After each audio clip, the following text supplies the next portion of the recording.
Ah Hainan, ses plages, son sable et ses mariages.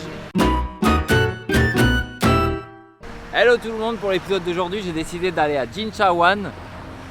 Parce que quand t'as bossé, autant avoir les pieds dans le sable. Alors vous ne le savez sûrement pas, mais dans le sud de l'île il y a Sanya. Et Sanya, avec ses décors idylliques, c'est depuis quelques années l'endroit idéal pour venir se faire prendre en photo pour son mariage. Et en Chine, pour un mariage, il y a 3 parties. Alors pour commencer, il y a le réel mariage. Alors c'est plus une formalité administrative, ça se passe dans un centre du gouvernement. Et les gens commencent même à se faire prendre en photo pendant ce moment-là. J'en ai fait qu'un seul cette année, ça reste quand même quelque chose d'assez rare. La deuxième partie qu'on appelle le Runcha, qui sont un petit peu les photos de pré-cérémonie, ça se passe dans des environnements dédiés. Il y a des endroits dans des hôtels, il y a des endroits près de la plage qui sont faits que pour ça. Et il y a même des faux invités qui peuvent être invités ou des faux prêtres. Et oui, parce qu'un faux prêtre a un shoot photo, eh ben, ça fait super classe. Et enfin, il y a la cérémonie de mariage en elle-même. Et là, c'est un gros morceau. Alors, je vais vous parler de ce que moi je connais le plus, c'est-à-dire les cérémonies que j'ai déjà vues sur Hainan.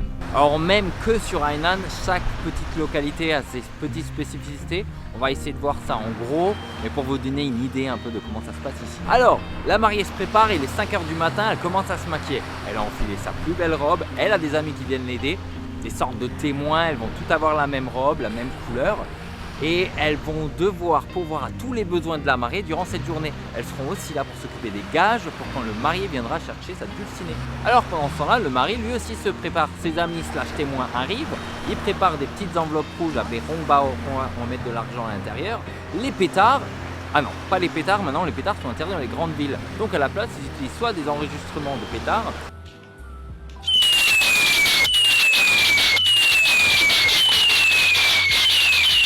soit des ballons qui tirent avec une ficelle et qui explosent.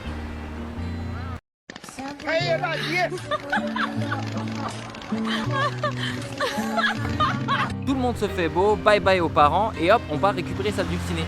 Mais à une heure précise. En effet, c'est calculé pour la chance et tout ça et tout ça. Alors, le futur marié arrive enfin chez sa dulcinée et le but maintenant, c'est de se faire accepter à l'intérieur de la maison. Pour ça, il va y avoir des petits gages.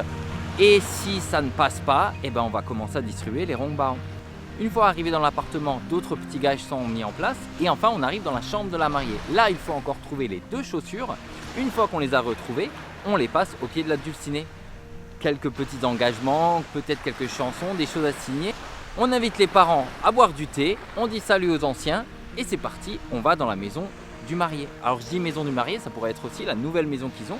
Mais souvent, les hommes, le marié vit encore avec ses parents ou il a encore ses parents à charge.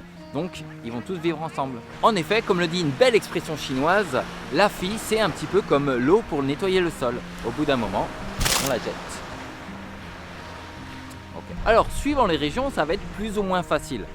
Soit on sort simplement la belle avec une petite ombrelle rouge, soit elle n'a pas le droit de regarder derrière elle ni de faire un pas en arrière, soit elle n'a pas le droit de toucher le sol.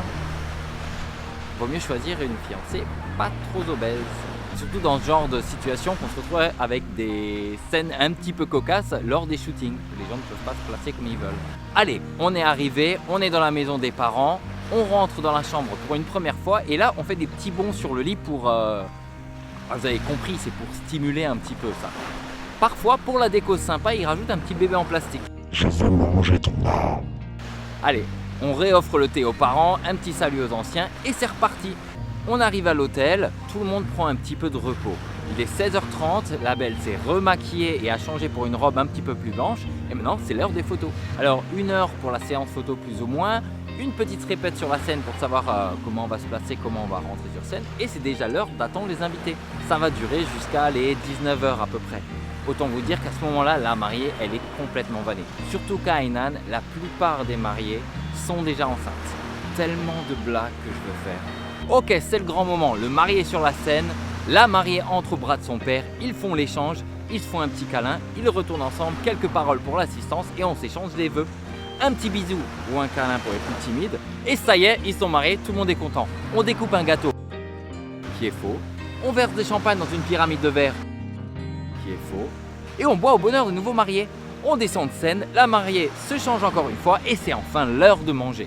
Et ce n'est pas fini. Bah oui, ça serait beaucoup trop simple. Maintenant, il faut aller remercier tous les invités.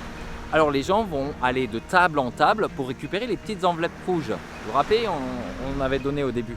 Et bien là, chaque tablé vont donner des enveloppes rouges. Pour les récupérer, en général, ça se passe bien, on vous les refile simplement.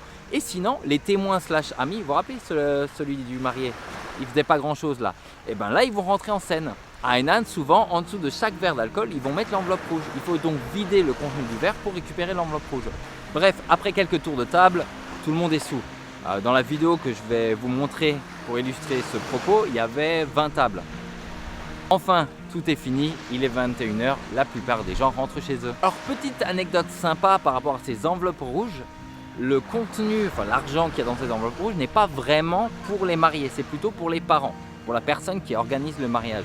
En effet, chaque famille qui est invitée à aller à un mariage note combien elle donne et elle espère que lors de son propre mariage, les gens lui remboursent cette somme-là. Il faut aussi savoir que pendant les mariages chinois, on n'invite pas la famille ou les amis, on invite tout le monde, tous les gens avec qui on a des connexions plus ou moins lointaines. Ça arrive quand même très souvent que la plupart des invités qui arrivent ne connaissent même pas les mariés. Voilà, cet épisode est terminé, c'était un gros morceau, j'ai fait ça à peu près pour vous donner une idée. Si vous voulez en savoir plus ou si vous avez des questions, vous pouvez les laisser en commentaire. C'est tout pour moi, ciao. Et abonne-toi. Et comme tu le sais, un petit pouce pour moi, c'est un grand pouce pour l'humanité.